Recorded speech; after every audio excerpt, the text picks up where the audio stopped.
வடசென்னையில் இருக்கக்கூடிய கொடுங்கையூர் குப்பை மேட்டில் தினம்தோறும் 2100 டன் குப்பைகளை எரித்து மின்சாரம் தயாரிக்க இருக்கிறதா சென்னை மாநகராட்சி சார்பாக ஒரு திட்டத்தை அறிமுகப்படுத்தியிருக்காங்க.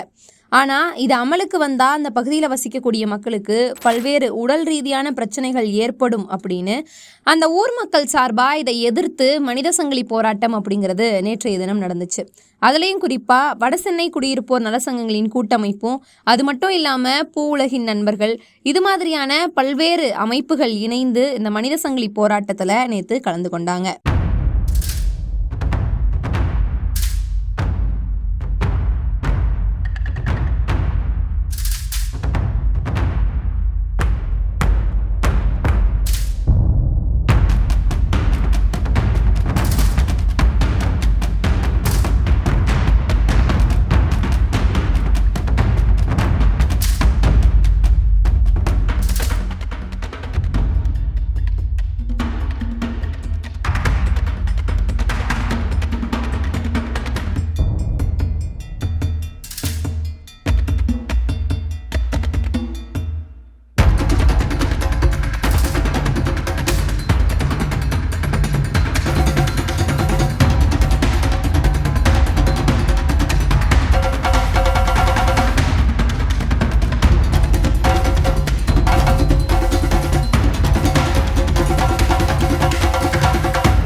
வடசென்னையினுடைய நிலத்தை பாதுகாக்க, நீரை பாதுகாக்க, மண்ணை பாதுகாக்க, காற்றை பாதுகாக்க, அதுக்கெல்லாம் மேலாக இந்த பகுதியில் வாழக்கூடிய மக்களுடைய உயிரை காக்க இன்றைக்கு வடசென்னை குடியிருப்போர் நலசங்கங்கள், அதோடு சேர்ந்து பல்வேறு சமூக நல அமைப்புகள், சுற்றுச்சூழல் அமைப்புகள், ஏராளமான சமூக ஆர்வலர்கள் அத்துணை பேரும் இணைந்து எங்களுக்கு ஆதரவாக தமிழ்நாட்டுடைய மிக முக்கியமான பல்துறை பிரபலங்கள் அத்தனையும் இணைந்து இந்த மனித சங்கிலி போராட்டத்தை நாங்கள் நடத்தி கொண்டிருக்கிறோம்.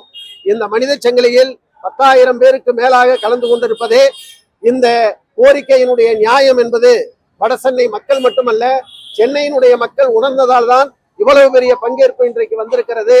எங்களுடைய கோரிக்கை எல்லாம் ஒரே விஷயம்தான். இப்பொழுது அரசாங்கம் பயோமைனிங் செய்து கொண்டிருக்கிறது. அந்த பயோமைனிங் செய்து மீட்டெடுக்கக்கூடிய 352 ஏக்கர் நிலத்தில் மீண்டும் எரிவுலை திட்டத்தை கொண்டு வரக்கூடாது. இப்பொழுது எரிவுலை திட்டத்தை அவர்கள் ஆலோசித்திருக்கக்கூடிய அந்த உத்தேச திட்டத்தை ரத்து செய்ய வேண்டும். தமிழ்நாடு அரசு தலையிட்டு அதை ரத்து செய்ய வேண்டும். அதே நேரத்தில் அந்த மீட்டெடுக்கப்பட்ட 352 ஏக்கர் நிலத்தில் ஒரு சுற்றுச்சூழல் பூங்காவை தமிழ்நாடு அரசு வளர்ச்சி திட்டத்திலே கொண்டு வர வேண்டும். ஒரு மருத்துவ கல்லூரியுடன் கூடிய ஒரு பெரிய மருத்துவமனையை இந்த பகுதியிலே கட்ட வேண்டும். இண்டோர் ஸ்டேடியம் உட்பட ஒரு பெரிய விளையாட்டு திடல் இங்கே வர வேண்டும். அவ்வளவு நிலம் இங்கே இருக்கிறது.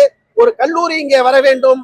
இத்தனையும் செய்தால்தான் வடசென்னை மக்களின் ஆரோக்கியத்தை பாதுகாப்பதற்காக அரசாங்கம் நியாயபூர்வமாக நடக்கிறது என்று அந்த மக்கள் உணர்வார்கள். எனவே அந்த உணர்வை தமிழ்நாடு அரசு கணக்கிலே எடுத்துக்கொண்டு இந்த எரிவுலை திட்டத்தை ரத்து செய்ய வேண்டும். இந்த இடத்திலே வளர்ச்சி திட்டத்தை கொண்டு வர வேண்டும் என்று கேட்டுக்கொள்வதுதான் எங்களுடைய கடமை. அந்த முறையிலே இதை பண்ணலாம். இதற்கு மேலாக அவர்கள் விடாப்பிடியாக சென்னை மேயரும் கமிஷனரும் மாறி மாறி இந்த திட்டம் மிகச்சிறந்த திட்டம், இந்த திட்டம் மிகச்சிறந்த திட்டம், இதில் பாதிப்பே வராது, ஹைதராபாத் மாடல் இருக்கிறது, பாரிஸ் மாடல் இருக்கிறது என்றெல்லாம் சொல்லிக் கொண்டிருக்கிறார்கள். நாங்கள் அதையெல்லாம் ஆதாரபூர்வமாக பரிசோதனையின் அடிப்படையிலே அப்படி நீங்கள் சொல்வது எல்லாம் பொய், அங்கேயும் மிகப்பெரிய பாதிப்பு இருக்கிறது என்பதை நிரூபித்திருக்கிறோம். இதனையெல்லாம் மீறியும் அவர்கள் இதே போன்ற பல்லவியை பாடுவார்களே ஆனால் தலைமைச் செயலகத்துக்கு அருகாமையிலேயோ கிரீன்வே சாலை அருகாமையிலேயோ இந்த எரிவுலை திட்டத்தை கொண்டு போய் அமைத்துக் கொள்ளலாம் என்று நாங்கள் வாதத்திற்கு வாதமாக இந்த பதிலை முன்வைக்க விரும்புகின்றோம்.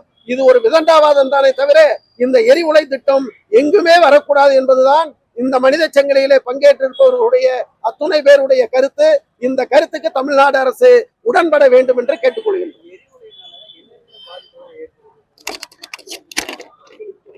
இந்த எரிவுலை என்பது வந்தால் டயாக்சின், பியூரான் என்ற நச்சு பொருட்கள், அதை எரிக்கக்கூடிய ஒரு நாளைக்கு 500 டன் சாம்பல் இதிலே வருகிறது. அந்த சாம்பலும் அதிலே வரக்கூடிய வாயுக்களும் இணைந்து மக்கள் சாப்பிடக்கூடிய உணவுல, அவர்கள் சுவாசிக்கக்கூடிய மூச்சு காற்றுல, இதிலெல்லாம் இந்த நச்சுத்தன்மையுள்ள வாயுக்கள் புகுந்து அவர்களுக்கு கேன்சர் உருவாகும், அவர்களுக்கு மூச்சு திணறல் உருவாகும், தோல் நோய்கள் உருவாகும், இதய நோய்கள் உருவாகும். மெர்க்குரி என்ற பாதரசம் என்று சொல்வார்கள், அந்த மெர்க்குரி என்ற தனிமம் இதிலே உருவாகிறது. அது உலகத்திலேயே ஐநா சபையால 6 நஞ்சுகள்ல 1 என்று பட்டியலிடப்பட்டிருக்கிறது. ஆபத்தான நஞ்சுகள்ல 1 என்று பட்டியலிடப்பட்டிருக்கிறது. அந்த மெர்க்குரி என்பது இங்கே மக்கள் சுவாசித்தால் பக்கவாத நோய் அவர்களுக்கு வரும், நரம்பு மண்டலத்தை தாக்கக்கூடும். இவ்வளவு பெரிய பாதிப்புகள் இருக்கிறது. ஹைதராபாத்திலே நாங்கள் போய் பார்க்கின்ற பொழுது இதே கம்பெனி தான் அங்கே எரிவுலையை வைத்திருக்கிறார்கள். 18 ஏரிகள் அங்கே பால்பட்டு போயிருக்கிறது. மீன் வளம் அங்கே ஒன்றுமே இல்லாமல் ஆகிவிட்டது. ஹைதராபாத்திலே இருக்கக்கூடிய கார்மிகா நகரில் இருக்கக்கூடிய 1500 குடியிருப்புகளும் சுடுகாடாக மாறி இருக்கிறது. எனவே இந்த கொடுமைகளை எல்லாம் நாங்கள் நிரூபித்திருக்கிறோம். இவ்வளவு பாதிப்பு மக்களுக்கு வரும் என்பதால் தான் இதை நாங்கள் எதிர்க்கிறோம். இந்த திட்டத்தை கைவிடவில்லை என்றால், இப்பொழுது நாங்கள் கவன ஈர்ப்பு நிகழ்ச்சியாக இதை நடத்தி கொண்டிருக்கிறோம். இந்த திட்டத்தை கைவிடவில்லை என்றால், இன்றைக்கு 10,000 பேர் திரண்ட இந்த நிகழ்ச்சி என்பது லட்சக்கணக்கான மக்கள் சென்னை நகரம் முழுவதும் திரண்டு வந்து தமிழ்நாட்டில் இருக்கக்கூடிய முக்கியமான அறிவாளிகள், பிரபலங்கள் எல்லாம் ஒன்றாக சேர்ந்து ஒரு மிகப்பெரிய அரசாங்கத்தை அசைக்கக்கூடிய, அரசாங்கம் இதை கைவிடக்கூடிய ஒரு மிகப்பெரிய போராட்டத்தை, மக்கள் இயக்கத்தை நிச்சயமாக நாங்கள் அறிவிப்போம். டி.கே. சண்முகம், வடசென்னை குடியிருப்போர் நல சங்கங்களின் கூட்டமைப்பு தலைவர். இதுல ஒரு விஷயம், எங்களுக்கு மாநகராட்சி மன்ற உறுப்பினர்கள், குறிப்பாக இந்த குப்பைமேடு இருக்கக்கூடிய தொகுதியினுடைய கவுன்சிலர் டில்லி பாபு அவர்கள், 35வது வட்டத்தில் இருக்கக்கூடிய மாமன்ற உறுப்பினர், 41வது வட்டம் இந்த நிகழ்ச்சி நடக்கக்கூடிய இந்த பகுதியில் இருக்கக்கூடிய மாமன்ற உறுப்பினர், 4வது வார்டினுடைய மாமன்ற உறுப்பினர், 6 மாமன்ற உறுப்பினர்கள் இங்கே வந்திருக்கிறார்கள். அவர்கள் எல்லாம் எங்களுக்கு ஆதரவு கரம் நீட்டுகிறார்.